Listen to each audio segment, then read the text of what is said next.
अरुणाचल प्रदेश को पीएम मोदी के 5100 करोड़ की दी सौगात। 2 हाइड्रो पावर प्रोजेक्ट की रखी आधारशिला। कहा कि हम नॉर्थ ईस्ट को अष्टलक्ष्मी मानते हैं। कांग्रेस ने इसे नजरअंदाज किया। जीएसटी सुधारों पर पीएम मोदी ने अरुणाचल के व्यापारियों और कारोबारियों से की बातचीत। कहा कि स्वदेशी खरीदें और स्वदेशी ही बेचें। अरुणाचल से पीएम मोदी की देशवासियों से अपील। कहा कि त्योहारी सीजन में जीएसटी बचत उत्सव मनाएं। कम जीएसटी दरों का मतलब हर घर अधिक बचत। पीएम ने कांग्रेस पर निशाना साधा। बोले कि कांग्रेस के शासन में अरुणाचल प्रदेश की अनदेखी हुई। जिन्हें कांग्रेस ने नहीं पूछा उन्हें हम पूछते हैं। 2014 के बाद से अरुणाचल में तेजी से विकास हो रहा है। अरुणाचल के बाद त्रिपुरा पहुंचे पीएम मोदी। पहले नवरात्र पर माता त्रिपुरा सुंदरी का आशीर्वाद लिया। मंदिर परिसर में 3 मंजिल नए कॉम्प्लेक्स का उद्घाटन किया। देश में जीएसटी की नई दरें आज से लागू हुई। दूध, रोटी, पिज्जा, पनीर, हेल्थ और लाइफ इंश्योरेंस पर नहीं लगेगा टैक्स। मोदी बोले कि हर घर तक पहुंची बड़ी राहत।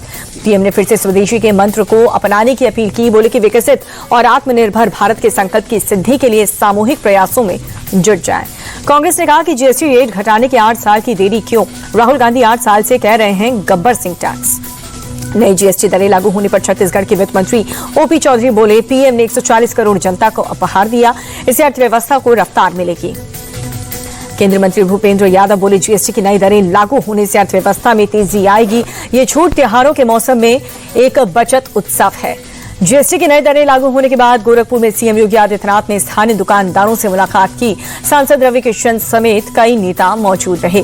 बीजेपी नेता रविशंकर प्रसाद ने मोदी सरकार का जताया आभार। कहा कि 200 से ज्यादा जनता की उपयोग की चीजें सस्ती होंगी। समाजवादी पार्टी ने जीएसटी दरें घटाने को चुनावी स्टंट बताया। अबू आजमी बोले इतने लंबे समय से इतनी ऊंची जीएसटी दरें क्यों वसूल रहे थे? दिल्ली में जीएसटी बचत उत्सव अभियान पर बीजेपी अध्यक्ष जेपी नड्डा अमर कॉलोनी में दुकानदारों से बातचीत की। इसके अलावा हम स्वदेशी बनाएंगे और भारतीय उद्योग को बढ़ाएंगे। भारतीय जनता पार्टी नेता तरुण चुग की तरफ से ये बयान सामने आया। जीएसटी की नई दरें लागू होने पर बीजेपी नेता शहजाद पूनावाला बोले कि नई दरों से आम आदमी को बहुत बचत होगी। प्रधानमंत्री मोदी और वित्त मंत्री सीतारमण ने देश को बहुत बड़ा तोहफा दिया। एमपी के बाजारों में निकले सीएम मोहन यादव ने जीएसटी सुधारों पर लोगों को जागरूक किया। व्यापारी, बच्चे और महिलाओं ने किया जोरदार स्वागत। बाजार में खरीदारी करने निकली महिला से मिले सीएम। इंडिया टीवी से बोले देश की समृद्धि के लिए स्वदेशी को अपनाना जरूरी है। देहरादून में भी जीएसटी बचत उत्सव की धूम है। बाजारों में निकले सीएम धामी का जोरदार स्वागत हुआ। लोगों ने केक काट करके सरकार के फैसले पर जश्न मनाया। राजस्थान के सीएम भजन लाल शर्मा ने धूमधाम से रैली निकाली। नए जीएसटी सुधारों को लेकर के लोगों को जागरूक किया गया। बीजेपी प्रवक्ता प्रदीप भंडारी ने दिल्ली के व्यापारियों से बात की है। नए जीएसटी सुधारों के बारे में विस्तार से समझाया। मोरक्को दौर पर रक्षा मंत्री राजनाथ सिंह भारतीय समुदाय के लोगों से मुलाकात की। बोले कि आज भारत बोलता है तो दुनिया सुनती है। पीओके को लेकर के राजनाथ सिंह बोले कि हमला किए बिना पीओके वापस मिलेगा। एक दिन खुद कहेंगे कि मैं भारत हूं। H1B वीजा को लेकर के AIMIM चीफ ओवैसी ने सरकार पर निशाना साधा। बोले कि ट्रंप की ब्लैकमेलिंग को न सहे। हाउडी मोदी से क्या फायदा हुआ? बिहार के सोनपुर में एनडीए कार्यकर्ता सम्मेलन में हंगामा हुआ। 2 नेताओं के समर्थक आपस में भिड़ गए। एक दूसरे पर कुर्सियां फेंकी। बीजेपी नेता पंकज सिंह और पूर्व विधायक विनय सिंह के समर्थक में हुई बहस। मंत्री कृष्ण कुमार मंटू ने मंच से मामला शांत कराया। नवरात्रि पर माता रानी से तेजस्वी यादव की विशेष प्रार्थना। सोशल मीडिया पर कहा 20 से बिहार ने गरीबी, पलायन, भ्रष्टाचार सहा है। अब इस दुख से उबारिए। जनसेवा के लिए तेजस्वी को शक्ति दीजिए। थाने में सीएम देवेंद्र फडणवीस ने मेट्रो लाइन 4 का किया निरीक्षण। डिप्टी सीएम एकनाथ शिंदे भी साथ रहे। थाने में मेट्रो लाइन के सभी चरण 2026-27 में हो जाएंगे पूरे। सीएम फडणवीस बोले रोजाना 13 से 14 लाख यात्री करेंगे सफर। पंजाब को मिले 1600 करोड़ के राहत पैकेज में राहुल गांधी ने उठाए सवाल। बोले कि बाढ़ से 20,000 करोड़ का नुकसान हुआ। ये पैकेज पंजाब के लोगों के साथ अन्याय है। गोरखपुर में सीएम योगी आदित्यनाथ ने जनता दरबार लगाया। एक एक करके लोगों की समस्याएं सुनी। गोरखपुर में दबंगों ने बीजेपी नेता चिरंजीवी की दुकान पर चलाया बुलडोजर। बीजेपी व्यापार प्रकोष्ठ के लोगों ने विरोध किया।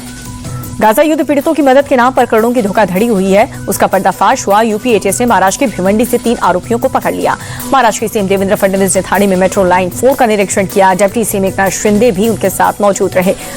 दिल्ली दंगे के आरोपियों की जमानत याचिका पर सुप्रीम कोर्ट ने पुलिस से जवाब मांगा। 7 अक्टूबर को मामले की अगली सुनवाई।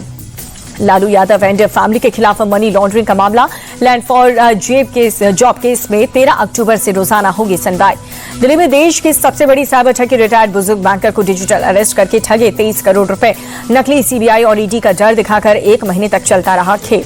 यूपी के उन्नाव में बिना इजाजत जुलूस निकालने पर बवाल हुआ। जुलूस निकाल रहे लोगों ने पुलिस पर किया पथराव।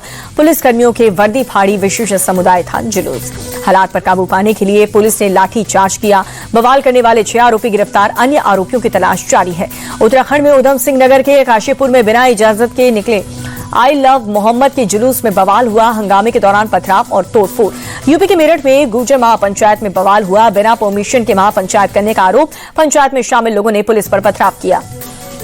मुंबई में तेज रफ्तार का कहर, लैम्बोर्गिनी कार हुई हादसे का शिकार। कार चालक बाल बाल बचा, सोशल मीडिया पर वीडियो वायरल। नागपुर में कॉलेज इवेंट के दौरान खतरनाक स्टंटबाजी हुई। इंजीनियरिंग कॉलेज कैंपस के कारों से खतरनाक स्टंट। कॉलेज में रफ्तार नाम के इवेंट के दौरान स्टंटबाजी हुई।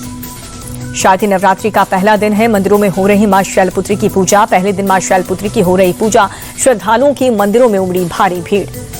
नवरात्र के पहले दिन कटरा में माता वैष्णो देवी मंदिर में भक्तों की भीड़। जय माता दी के जयकारों के साथ श्रद्धालुओं ने माता रानी के दर्शन किए, आशीर्वाद लिया। मुंबई में मुंबा देवी मंदिर में नवरात्र के पहले दिन उमड़ी भक्तों की भीड़। विशेष आरती में सैकड़ों श्रद्धालु शामिल हुए। खैबर पख्तूनख्वा में पाकिस्तानी सेना का बड़ा हमला। JF-17 से अपने ही 20 से ज्यादा नागरिकों को उतारा मौत के घाट। TTP पर पाक आर्मी का हमला हुआ नाकाम। इमरान की पार्टी ने अटैक को लेकर के पाक फौज को घेरा। अमेरिकी डॉलर के मुकाबले 15 पैसे कमजोर हुआ रुपया। 88 रुपए 31 पैसे पर बंद हुआ। लाल निशान पर बंद हुआ शेयर बाजार। सेंसेक्स 466 और निफ्टी 124 अंक टूटा।